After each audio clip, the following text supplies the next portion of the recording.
everyone. It is the November 1st, 2022 meeting of the City Finance Committee. And may I have a roll call, please? Yes, Committee Member Harmon. Here. Committee Member Rouse. Here. And Committee Chair Friedman. Here, we are all present. And I will open up to general public comment for any items not on today's agenda, but under the purview of the Finance Committee. Are there any members of the public in the room first who wish to speak to general public comment? Not seeing, I'll close it. And are there any members online who wish to speak? Please raise your hand in the app. Are there any? Chair Friedman, no hands are raised at this time. I will close general public comment, and then we are on to item 1, which is the restructure of the South Coast Housing Inc. Loan Holiday Mobile Home Park, 1212 Punta Gorda Street. And I will turn that over to Ms. Doubles. Thank you. Good afternoon, Chair Friedman and committee members Harmon and Rouse. Thank you for having us here today to discuss with you a proposal for restructuring a loan given to South Coast Housing Incorporated on behalf of Holiday Mobile Home Park, located at 1212 Punta Gorda Street. Next slide. This slide shows the staff recommendations before you today for your consideration and recommendation to the City Council for approval. To summarize, the request is to restructure a city loan that was provided to South Coast Housing Incorporated on behalf of Holiday Mobile Home Park by restating the loan agreement, securing it by a restated deed of trust, and recording a new 90-year affordability covenant on the property. Next slide, please. Holiday Mobile Home Park is owned by a resident organization known as South Coast Housing Incorporated, which is the legal borrower. Each resident owns their own mobile home and leases the spaces. The property is managed by Del Monte Management, and the current manager is Jeff Waxman, who resides in the one on-site manager unit. The family mobile home park is 65 years old, has 23 spaces, with low-income households, and is on a 0.95 acres on Santa Barbara's east side. Next slide, please. This shows a recent photo of the property. Next slide. And on April 21, 1989, the RDA provided a $25,000 loan to South Coast Housing for Holiday Mobile Home Park. Later that year, they returned for additional funding, and the RDA provided a $200,000 loan on December 13th, 1989, with the condition that they must pay off the $25,000 original loan. However, $1,885 in interest was unpaid and remains unpaid. The state back then had recorded an affordability covenant. When their loan was paid, the covenant expired, and the city did not record an affordability covenant on this property, deferring to the state's jurisdiction. Next slide, please. And the current $200,000 city loan back then was written with 30-year term, earning 4.5% interest with residual receipts payments.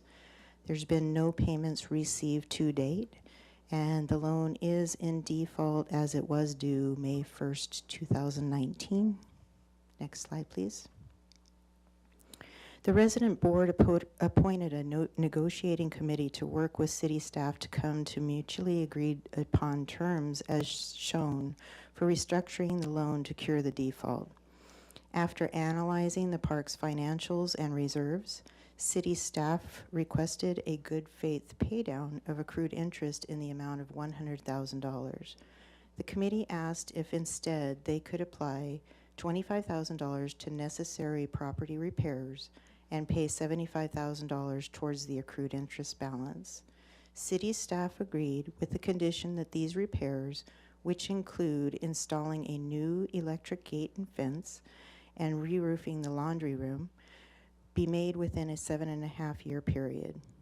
The $200,000 principal balance originally provided by the RDA will now be fully amortized over 15 years at 4.5% simple interest, which will result in an approximate $1,530 monthly payment to the city.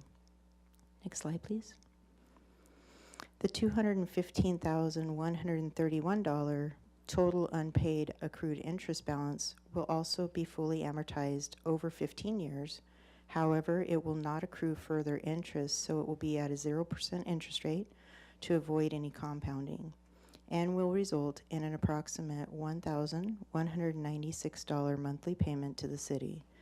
Together, the payments total $2,726 monthly, which is $32,712 per year paid back to the city, that is regulated to go back into the city's affordable housing fund and be recycled into future affordable housing projects per state regulations.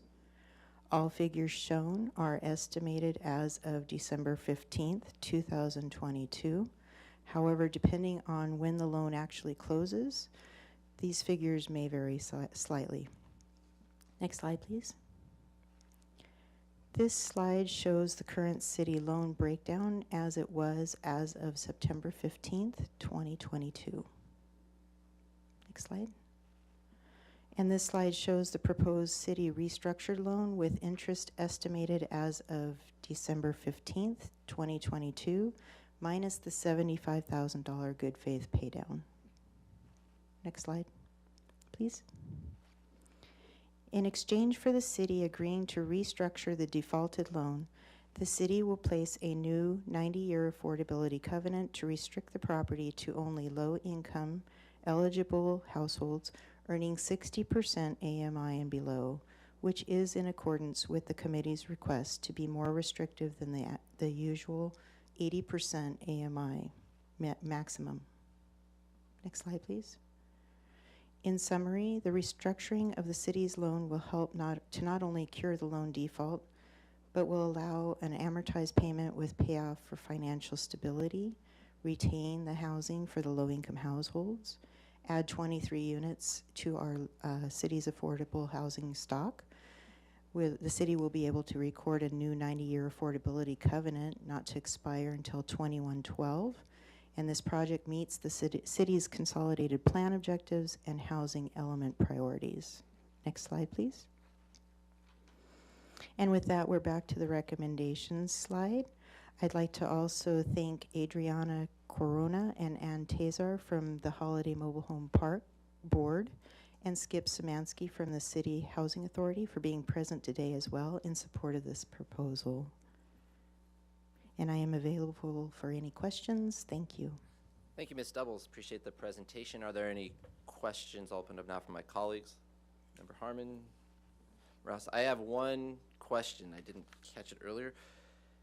So now that those 23 units are going to be affordable now, does that count towards our regional housing needs numbers? Because previously they weren't, now they would be. They actually were before, I'm sorry, Chair Friedman and committee members Rouse and Harmon. They actually were always affordable because the state did have a covenant on those. The state covenant did just recently expire, and there is none now on that property. However, the households remain low income. Okay, so they were previously, now they are. Okay, Yes. Good clarification. Thank you. I don't have any questions either. So with that, I will open up to public comment. Any members in the room who wish to speak to this item? Not seeing any. Are there any members online? Please raise your hand in the app. Are there any members of the public online? Chair Friedman, no hands are raised at this time. All right, so I will close public comment and turn it over for comments and a motion. Member Harmon. Thank you, Chair Friedman. I'll be very brief. I just want to express my appreciation. I really do love that we are doing this work to support these types of housing opportunities. And really it is to your team's credit, Ms. Doubles, and the Housing Authority team, and the folks on the ground to just make this work. I know it's extremely complicated, and now, we've seen a couple of these, and I really, really appreciate it. This is just some of the highest and best use of our time, I think, to really support people in this way. So thank you very much. And with that, I would be very happy to move that we recommend that the city council take this action. I need to work on crafting my motions. That much is The very clear. staff recommendation. Move the staff recommendation. Thank you. Promotion's been made. Is there a second? Any I comments? appreciate your desire to do it correctly. Yes, I second that. Real quick for Ms. Doubles, I do have a quick question, if I may. So in terms of the units are all owned individually by the people, the residents, correct? And then in terms of their habitability and their condition, is obviously their responsibility, but is there any kind of check-in servicing? Because oftentimes, I know in some of these parks, those things are not built very well and they do deteriorate. Is that something like Habitat or Housing Authority checks in on? Thank you, Chair Friedman and Committee Member Rouse. I believe because we have a property manager on site, that would be something that he would be, looking for. But as far as, are you meaning that there's some sort of assistance out there for repairs? Well, no, I was in case of a cure. So if a mobile home became dilapidated to the point where habitability started to be a bit of a question. Yeah, that's actually a owner Okay. issue, just as if you owned your own home. No, I get that. It's kind of a special class of folks. So, okay, all right, thank you very much. I do support the motion.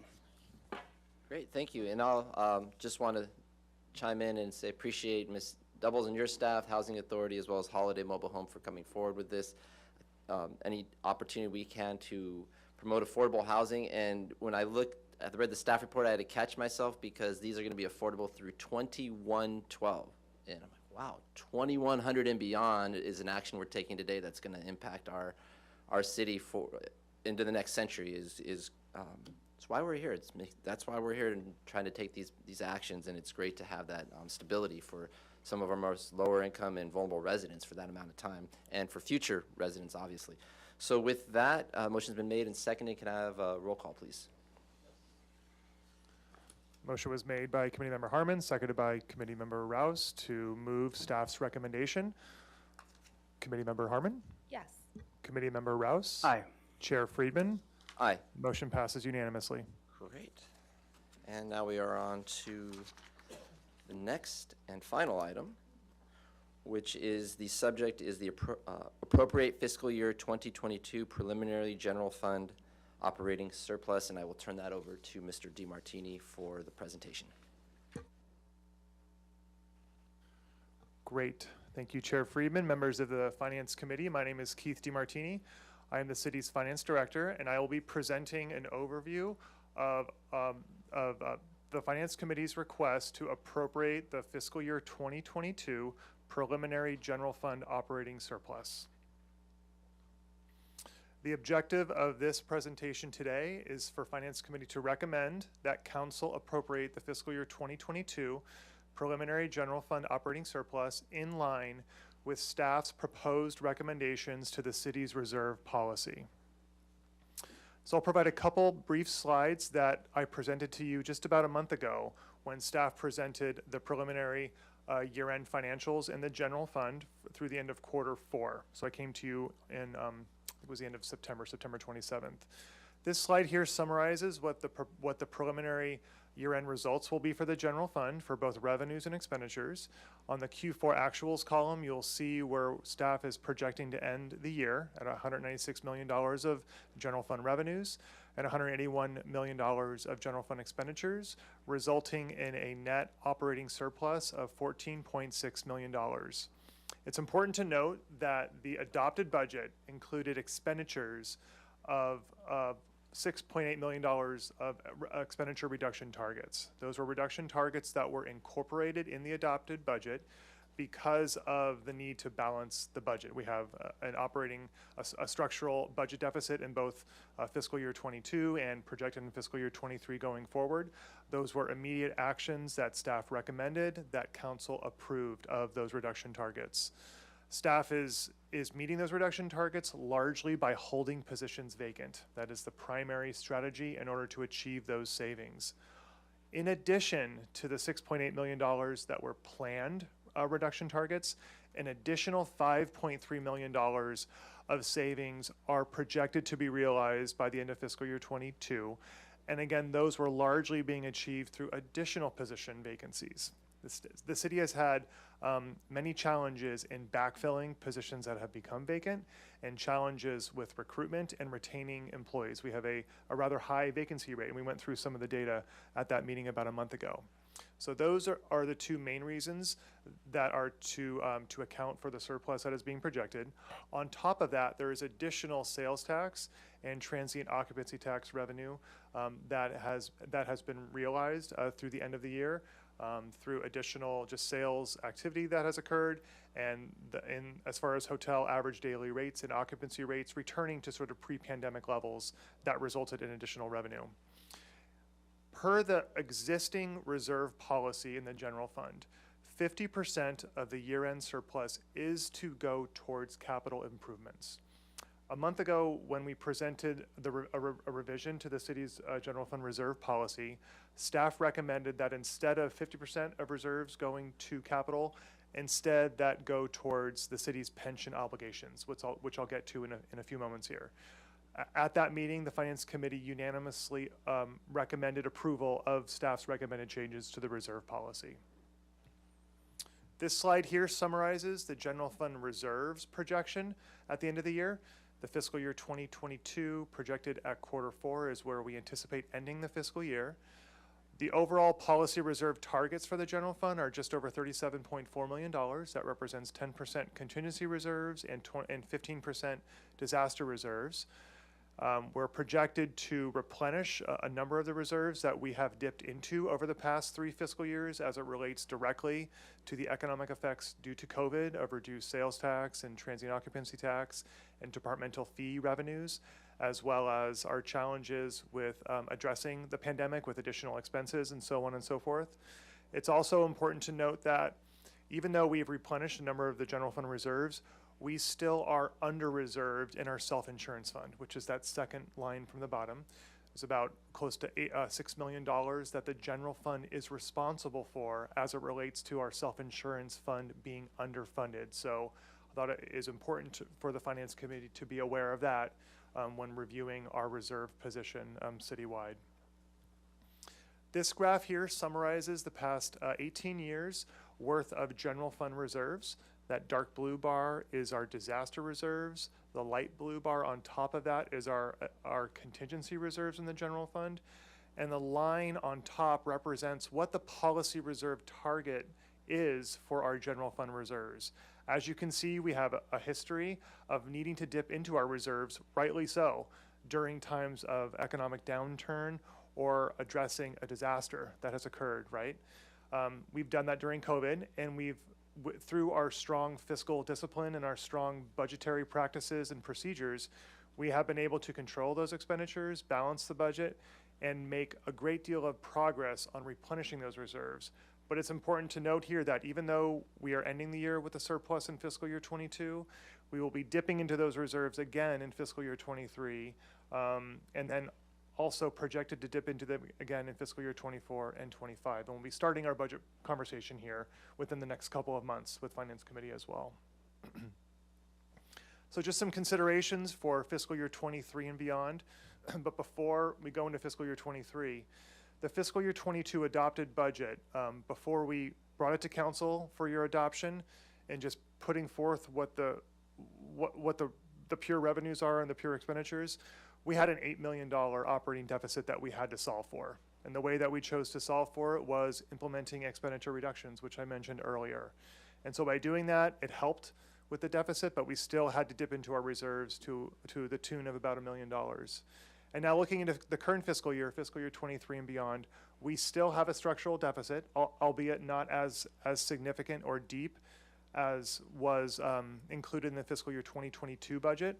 And we've implemented very similar strategies, holding positions vacant.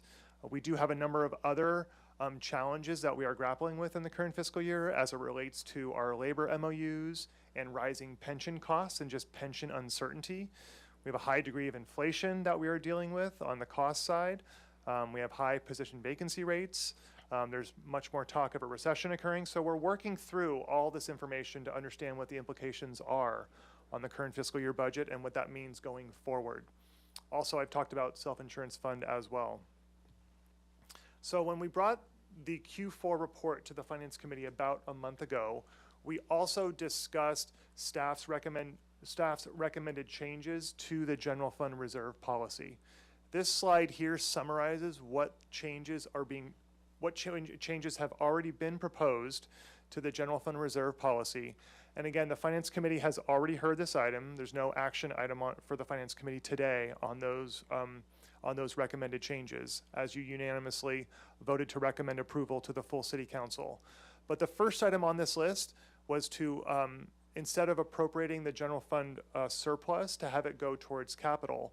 Instead of doing that, require that a proportional share of surpluses, not only in the general fund, but also in the city's enterprise and internal service funds, be allocated to pensions.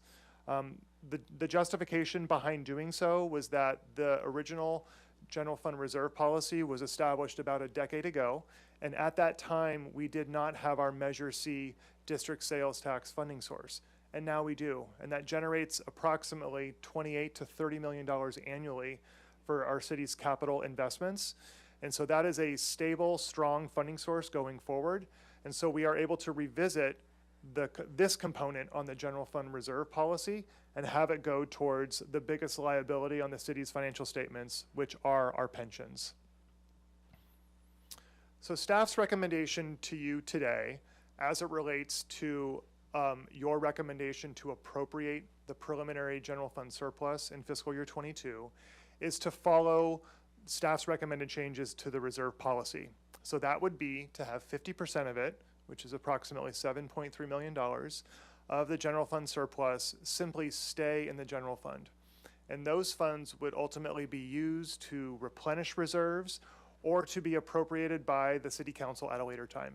And that would be something we would discuss during the upcoming budget cycle.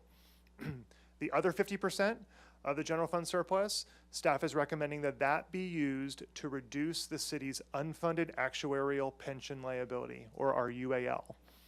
And what we would do with that money is that money would stay in the general fund initially. And then we would work with the City Council to set up what's called a Section 115 trust, which is a pension management strategy that many cities have implemented over the years. And we would put that money and invest it in the trust, which would generate more interest earnings than our current investment portfolio. And that money would be dedicated and used to reduce the city's overall pension liability, as we would send that money to CalPERS eventually. Again, that's a strategy that many cities have implemented. It's a strategy that we have discussed here at the Finance Committee within the past year in starting to grapple and get our hands around our pension problems. And so that's what staff is recommending. So to summarize, staff's recommendation is that Finance Committee recommend that Council appropriate the fiscal year 2022 preliminary general fund operating surplus in line with staff's proposed recommendations to the city's reserve policy. That concludes my presentation. Be happy to answer any questions. Thank you very much. Great, thank you, Mr. DeMartini. So I will now open it up to questions from my colleagues. Member Rouse. Yeah, thank you. Mr. DeMartini, the 115 Trust, what's the vehicle for the superior returns as opposed to the rest of what we do for investment returns? Committee Member Rouse, it's a great question. The city's investment portfolio it's very heavily regulated, really through state law. We can only invest it in very few investment options, such as purchasing U.S. Treasury notes, federal agency notes, and very, very few other sorts of investment vehicles.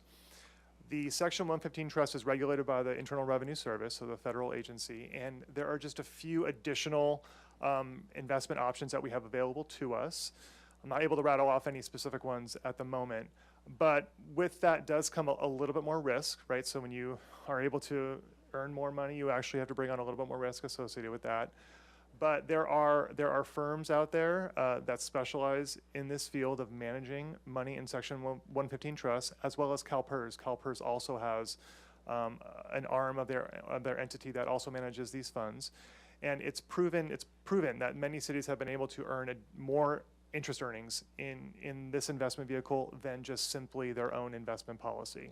That's something that we will bring to the Finance Committee and ultimately ask City Council to adopt, is an investment policy around the city's funds in a Section 115 trust. So we will be able to vet that through you so that you have the degree of comfort that you need in order to be able to do that. No, it sounds like a great product for discipline. I just was curious on, so you develop this trust and then you draw down, is that when, for example, PERS rates get to the point where we can't handle it through our normal departmental revenues, or do you, I know the actuarial thing is one of those very mysterious formulas, but when do you draw down on it, and how do you do that, and what's the timeline on that, or is that even a known? Yeah. Committee Member Rouse, that's a great question. And the protocol, sort of the cadence, if you will, that I'd like us to get on is at least on an annual basis. This is sort of the right time of year to be doing this, sort of understanding where we're ending up the fiscal year. If we have a surplus at the end of the year, which we don't always, right? But if we do, that's the time to see where we are, what our general fund reserves are at. Do we need to replenish them more?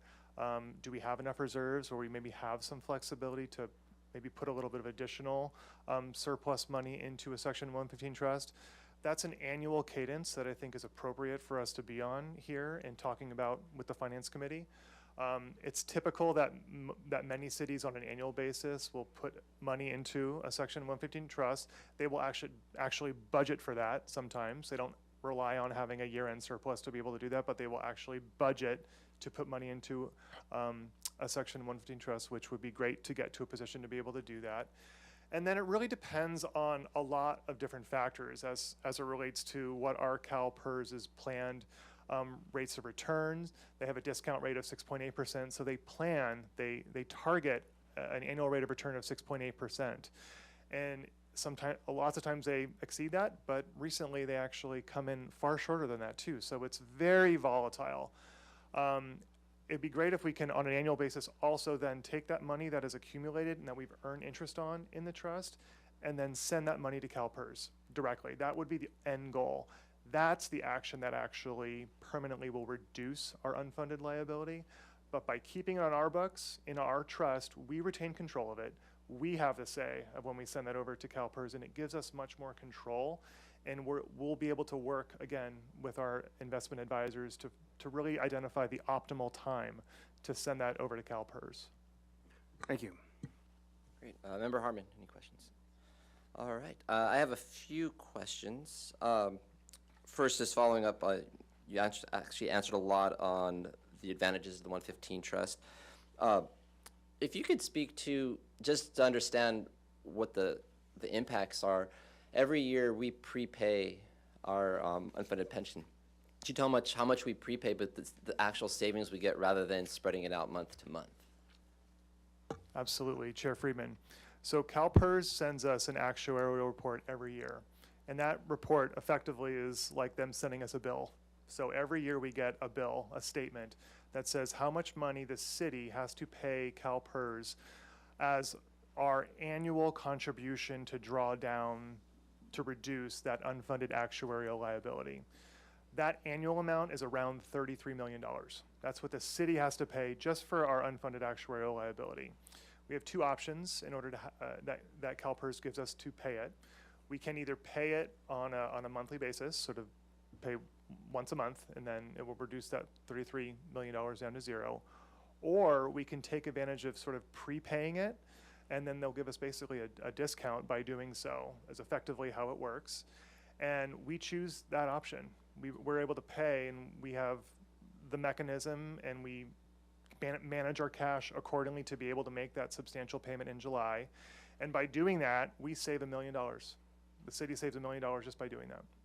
That's very, very significant. And so the 115 would ultimately, where we want it is a place that we would be able to increase our contributions and thereby achieve some savings in the long term and reduce that unfunded.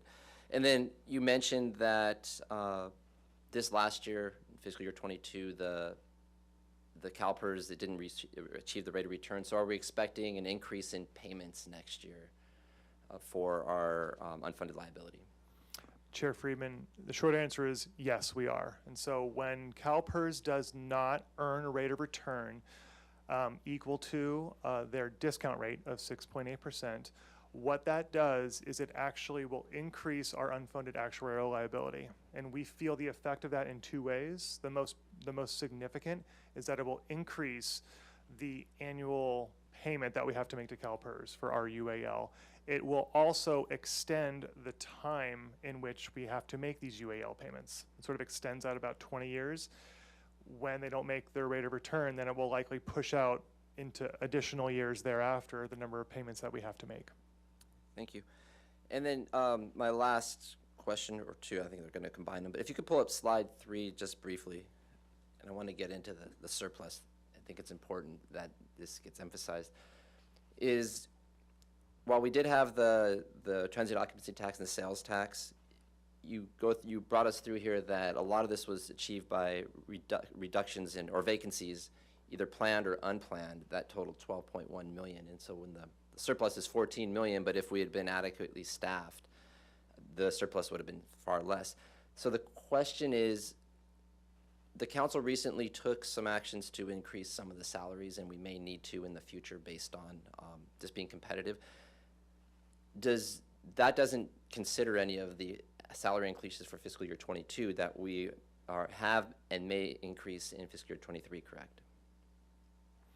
Chair Friedman, that is correct. Yeah, the recent changes that to certain salaries for certain positions, and then any approvals, any approval that council has given to recent labor MOUs ever since July 1st, none of that is included in these numbers. These numbers are all as of June 30th, 2022. So those changes that you have speak of are actions that council has taken since then. Those will need to be incorporated and projected in the fiscal year 23 general fund and other fund budgets. Okay, thank you. Those are the questions that I have, so now I will open it up to public comment. I'll start here in the room. Is there any member of the public who wishes to speak? Come up to the mic, and if you could state your name for the record, and we'll have 3 minutes. And is the timer work, or do I need to? Okay, perfect. There we go. Good afternoon, Chair Friedman, Mayor Rouse, Council Member Harmon. My name is Lisa Carlos, and I am speaking on behalf of the League of Women Voters of Santa Barbara. Today, the city has a unique one-time opportunity to take a meaningful step towards building more affordable, deed-restricted housing. We recommend that the city allocate the FY 2022 General Fund $7.3 million budget surplus to the city's Affordable Housing Trust Fund. A local public investment of this size can be leveraged to have a strong multiplier effect that produces more housing. That is because a local investment puts the city in a better position to ask for philanthropic donations and be eligible for federal and state grants. All of these funding sources combined could lead to shovel-ready projects at the beginning of the next 6 RHNA cycle. Here are other key reasons why investing in deed-restricted housing is not only desperately needed, but long overdue. First, the city's housing production continues to be inequitable. For the 5th RHNA cycle ending in 2023, the city is very far behind in meeting its housing production targets for workers and residents whose incomes fall into the very low, low, and moderate income categories. Meanwhile, the city is likely to exceed its target for above moderate or market rate housing. Second, we can only expect this shortfall to worsen without significant funding. The 6th RHNA cycle target for housing units at the very low, low, and moderate income level is 5,000 units, which is more than double that of the 5th cycle. Without a sizable investment in deed-restricted housing, the gap in housing produced for our lowest and our highest income residents and workers will only widen. Third, if the city continues along this trajectory of failing to meet its targets, state legislative remedies may take effect that could lead to less local control over the city's land use policy decisions. Fourth, we need bridge funding until the city is able to follow through on securing a permanent source of local funding, which is Goal 8 of the Housing Element Update. Since many of these potential permanent sources of revenue require voter approval, the outcome is uncertain, and at best, if revenue is approved, the building of new deed-restricted housing will likely be delayed until the end of the next cycle. Finally, the city's climate action plan has a carbon neutrality goal for the year 2035. This will be unachievable unless we move quickly to build more affordable housing at the moderate, low, and very low income level. Workers who can't afford to live here will only generate more vehicle miles traveled and more greenhouse gas emissions. For all these reasons, we hope you will vote in favor of truly affordable, deed-restricted housing for residents and workers who support our thriving economy and our quality of life. Thank you. Thank you, Ms. Carlos. Anyone else in the room who wishes to speak to this item? Not seeing any, I will open it up for public comment online. Are there any members of the public who wish to speak? If you do, please raise your hand in the app now. Chair Friedman, we have one hand raised. We have Nadia Abushanab online. Nadia, please unmute yourself. Hi, good afternoon. My name is Nadia Abushanab. I'm with the Santa Barbara County Action Network, and I'd just like to echo the points that Lisa just made. SB sees the lack of affordable housing on the South Coast as one of the greatest threats to the community's vibrancy, health, and economy. And it's becoming increasingly difficult for our community members to live in the place where we work, which, as Lisa mentioned, contributes to vehicle miles traveled, which is the greatest source of greenhouse gas emissions within the city. And the shortage of affordable housing options forces people into longer commutes, extreme housing cost burdens, overcrowded living conditions, and units with habitability problems. And as you all have indicated previously, the City Council has repeatedly expressed its commitment to addressing this housing crisis within the city. And today, the Finance Committee has this opportunity to take the significant action of investing directly in communities and allocating this $7.3 million budget surplus to the Housing Trust Fund. So we would urge you to take that action. And I just echo everything that Lisa has said. And thank you so much for your time. Thank you, Ms. Abushanov. Are there any other members of the public online who wish to speak? There are no other hands raised at this time. Okay, so I will close public comment, and what I'm going to do is I'm going to frame the issue and then have a starting point for the conversation and see where we wind up to kind of see if we can get to a place. I think we all understand what's at stake here, and it's a good problem to have, let's put it that way. So first, I want to appreciate our staff for putting this presentation together and really crunching the numbers and looking at the fiscal picture and what we need to do to keep ourselves fiscally sustainable over the long term, this fiscal sustainability initiative that we're in, and going forward. But even though you're recommending that the full amount of the $7.3 million go towards the pension trust, that's where you should be as staff, but us as council members, we have to look at not only fiscal issues, but also policy issues and community issues. And there's a lot of, and look at what are our policy objectives as a council as a whole, and the goal of balancing the two. As we heard today, the housing crisis is something that we need to take action on as well. So with that, we do have record transient occupancy tax and extremely high sales tax that came in this year. But it's critical to understand that we also had extreme expenditure reductions that are borne out with service level reductions.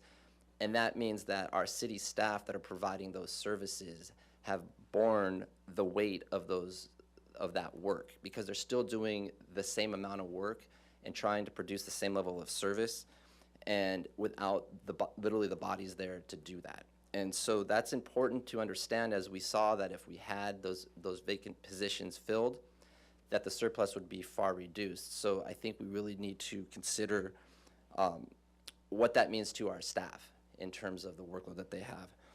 And then, so with the excess revenue, we need to look at our staffing, we need to look at level of service, and we look at community priority needs.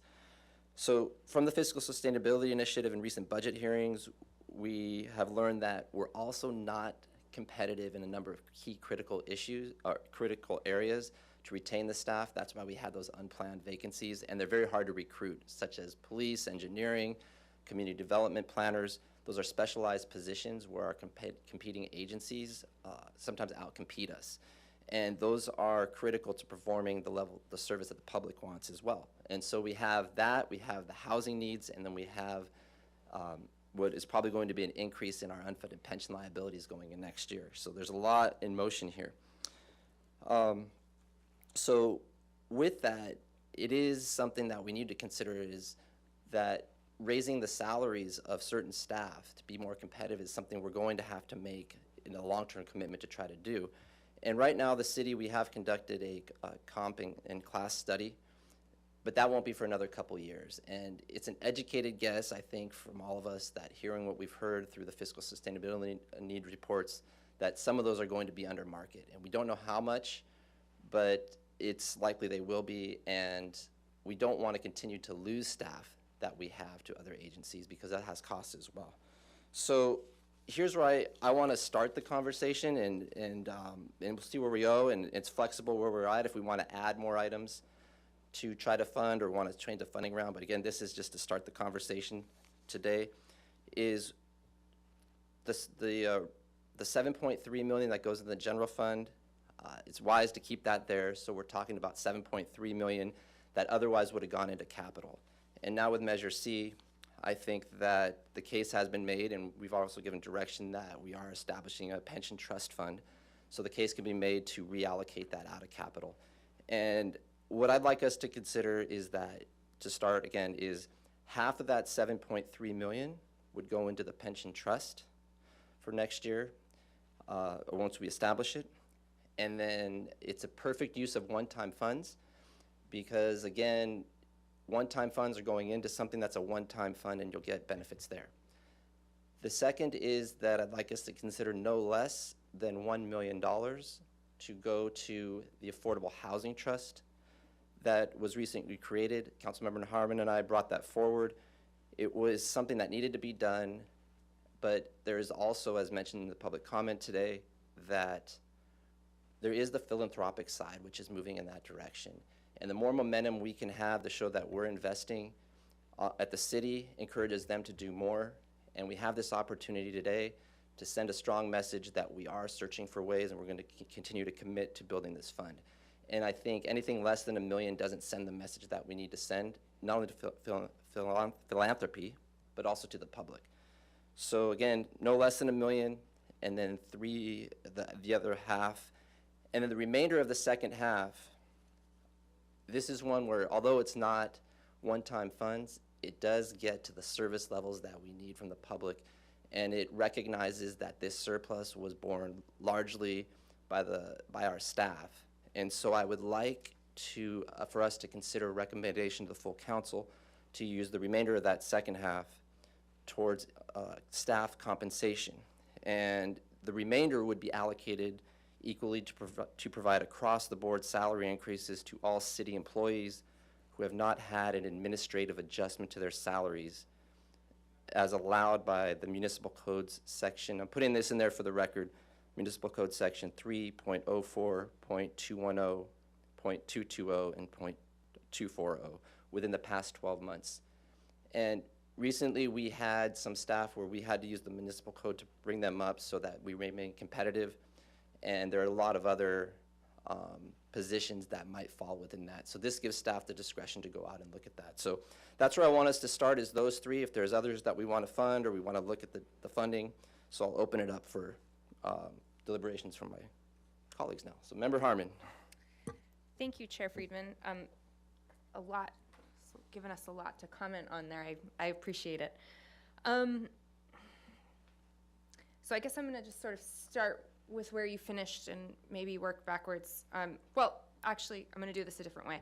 I would just say my initial proposal is a little bit different from yours. I'm going to lay it out and then I'll work through what you suggested, and I think we can find some middle ground. So I feel very strongly actually about the need to set up this 115 trust, and I in thinking about sort of what is absolutely necessary for us to accomplish with this surplus, in my mind, it really is the 50% going to this 115 trust. When I think about the long term, what our responsibilities are as a city and what is going to be truly difficult for us in terms of balancing the budget over time and making sure that we're a sustainable organization, our unfunded pension liabilities. I mean, every Tuesday it feels like that's the wet blanket on all of these conversations. So to me, and again, all of this is negotiable. I'm just laying out sort of where I came in thinking.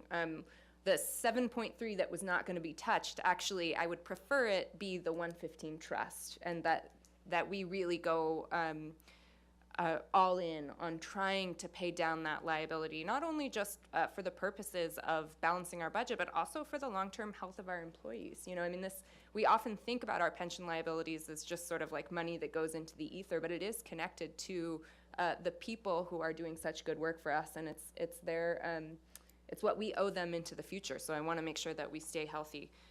So there was that. What I would really like to see, in addition to that, and it was well articulated by both of our speakers, is the other 7.3 in an ideal world going to the Affordable Housing Trust.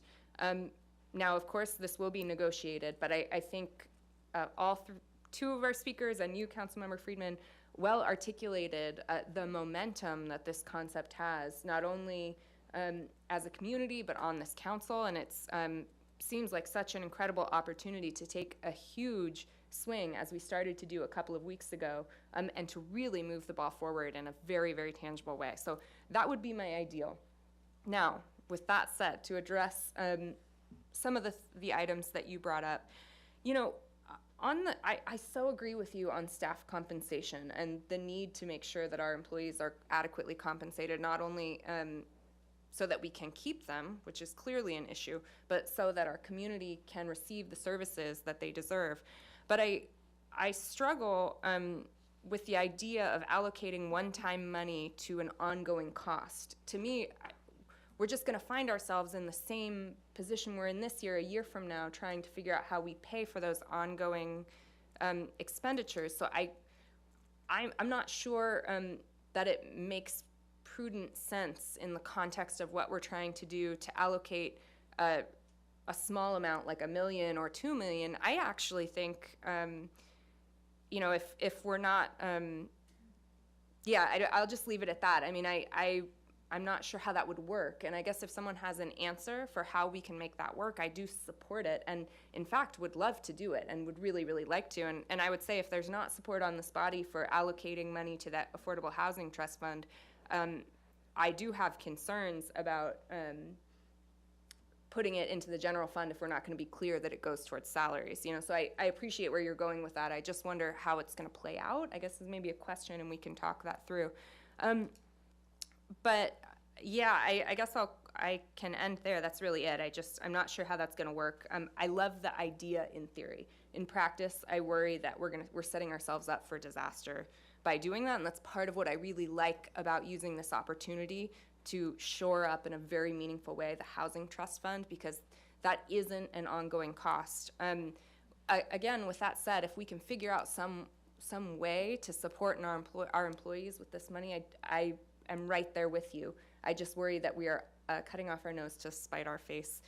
I will say though, I don't support using this to replenish reserves. So if we're not going to do the Housing Trust Fund, then we can work something out to support our employees. But I'm not sure that I'm sold on our reserves levels as they are, and so I would like to do something else with that other 7.3. Thank you. Thank you, Member Harmon. Member Rouse. Thank you. Well, way back in the day, no, back when it actually proposed that capital fund, the 50% going to reserves, was precisely this, is every time we came up with any kind of a surplus, which was kind of following the years of the Great Recession, it turned into a shopping spree. And what we wanted to avoid was that we wanted to have a commitment to some prudent fiscal responsibility going forward. The surplus that we're showing up there today was not anticipated. That was a bit of a surprise, a nice surprise, but not anticipated. We still anticipate, however, structural deficits going forward and a deficit in reserves.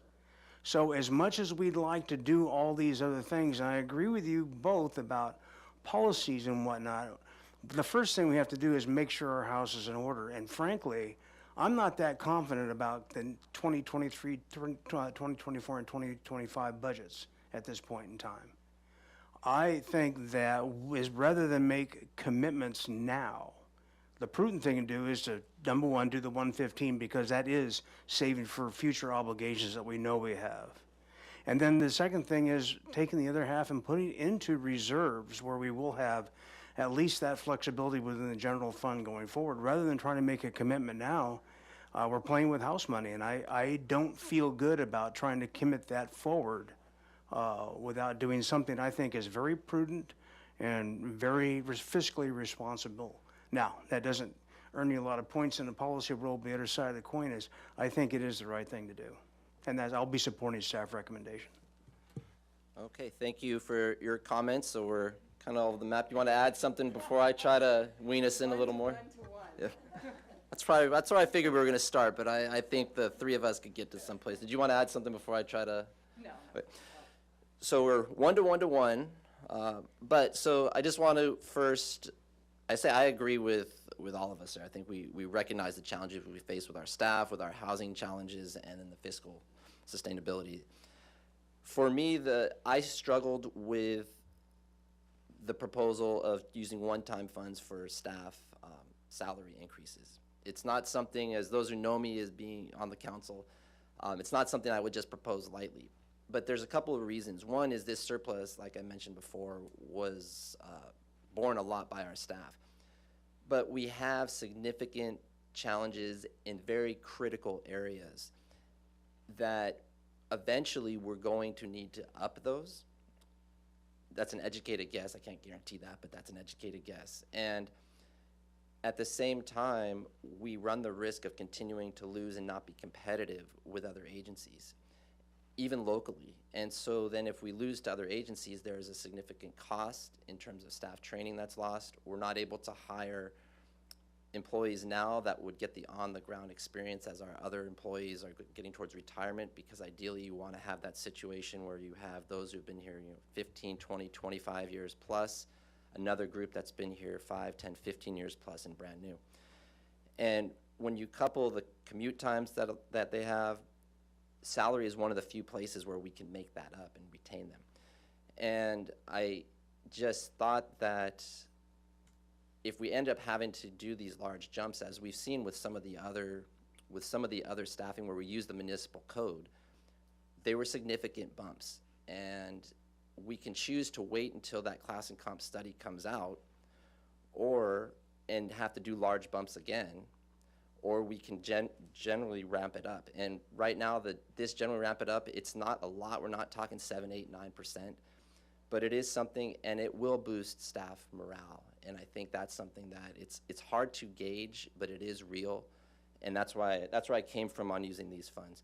So that answers the question there. So what I'm hearing now is I'm going to try to get us to a 2-1 and hopefully a 3-0, but I don't see support for using the other 7.3 going to the general fund. So I think the conversation now is shifted to the second 7.3, which would be the capital. So let's see what we could do with that 7.3, and I'll open up Member Harmon. Thank you, Chair Friedman. Well, you make a good case. I totally agree. We don't pay our employees enough.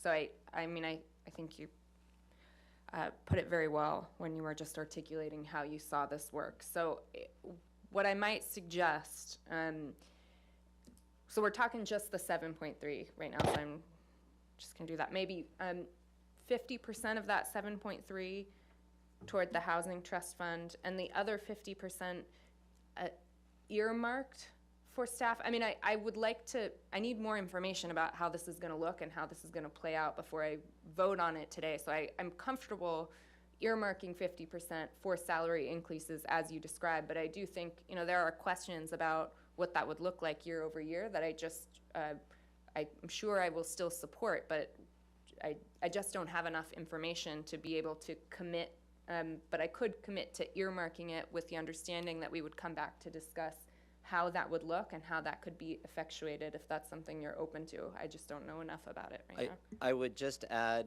that we're making a recommendation to council, and we can get that. And the council ultimately need to adopt this, so we could get that information to council and saying this is a recommendation based on further information coming from council, coming to the full council on what that would mean.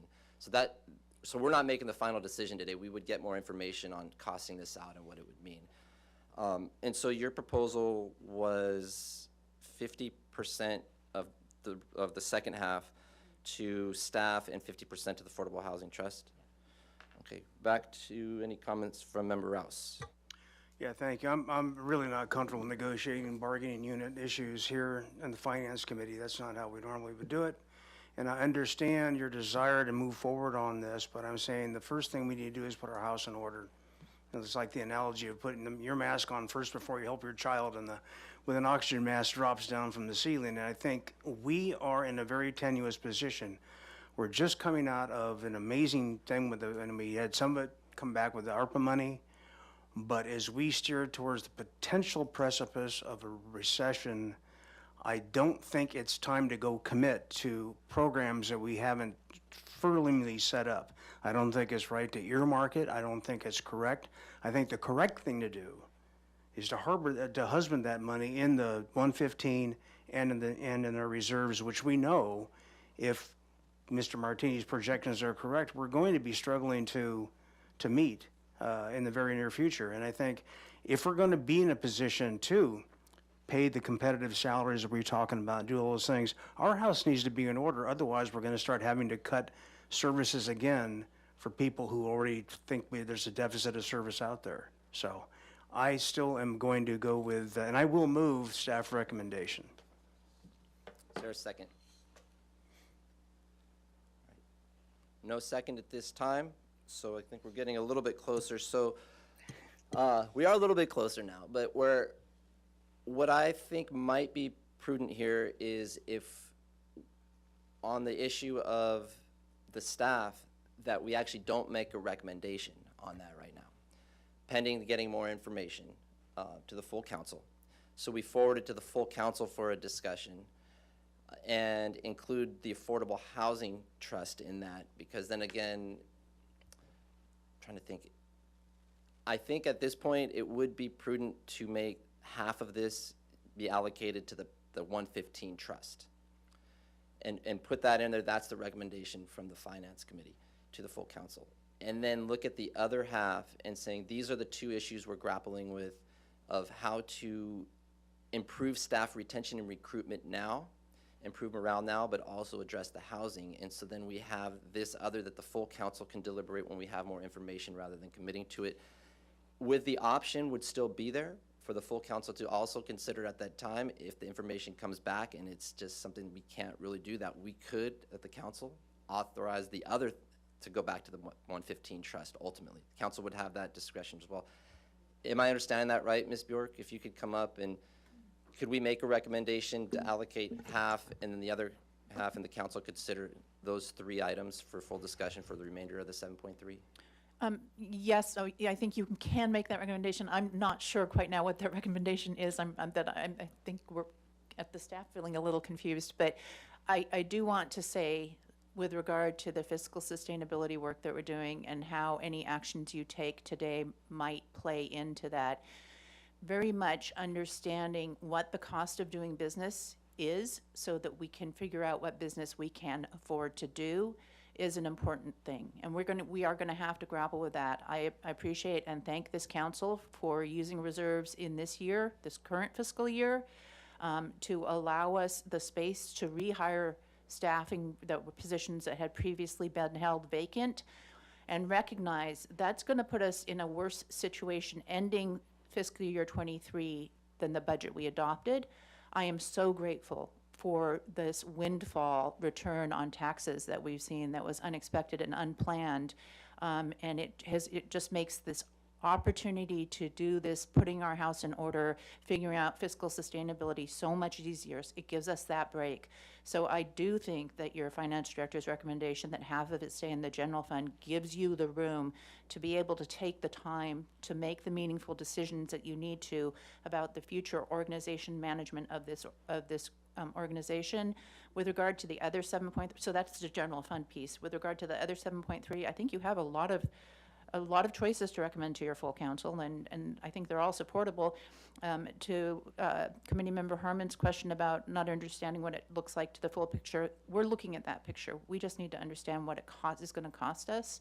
It's going to take us some time to get there, but I think this is the reason that council has supported COLAs beyond what we know the budget was reasonably going to support. We're already in that place where we're planning on using reserves.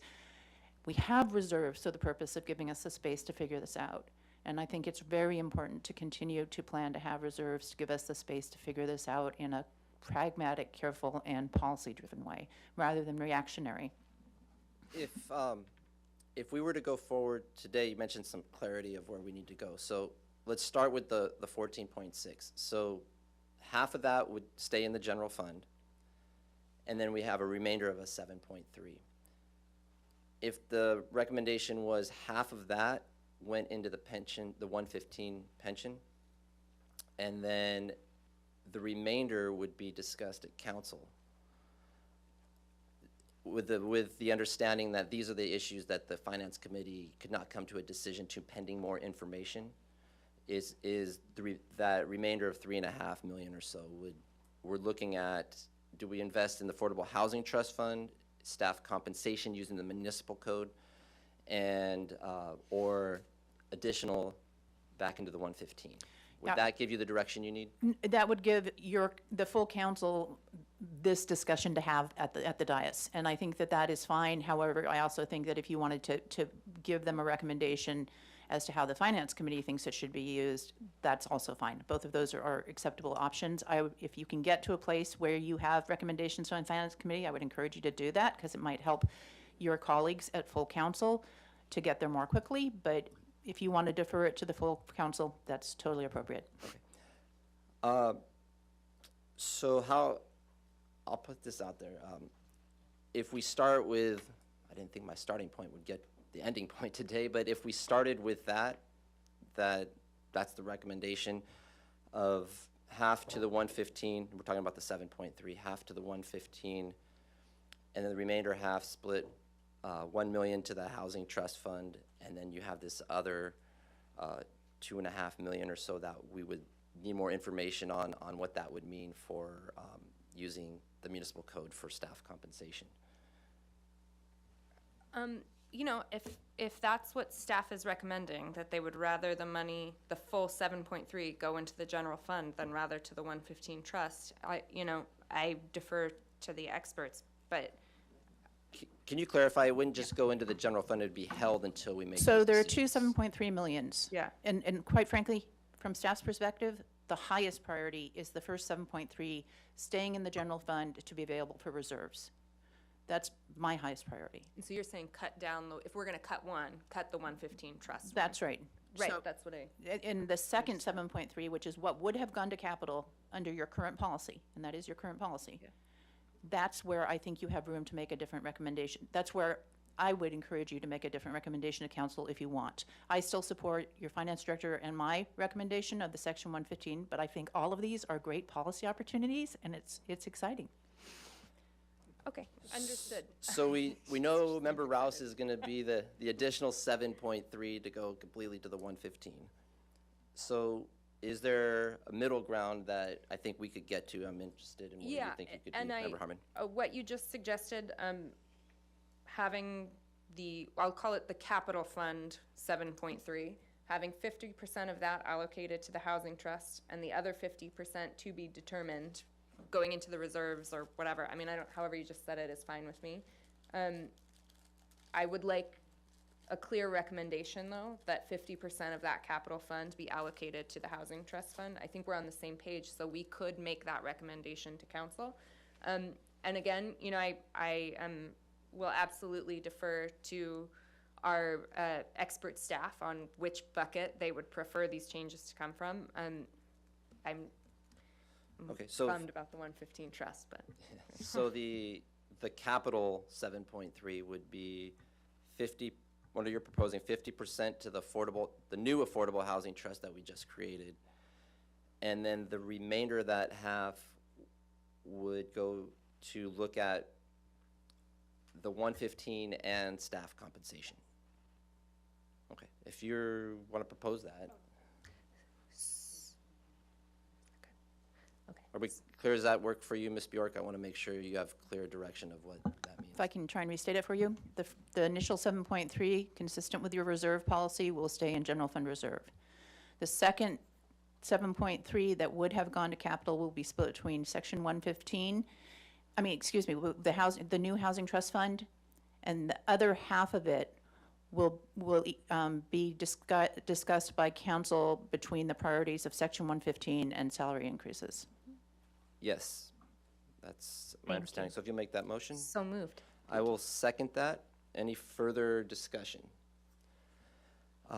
Not hearing any, can I have a roll call, please? Yes, the motion was made by Committee Member Harmon and was seconded by Chair Friedman. Take a roll call vote. Committee Member Harmon. Yes. Committee Member Rouse. No. Committee Chair Friedman. Yes. The motion passes 2-1. All right, and with that, that item is concluded. Any other items, Mr. DeMartini? Nope, no other items from staff. Thank you. All right, and with that, we are adjourned, and we'll see you back in chambers at 2.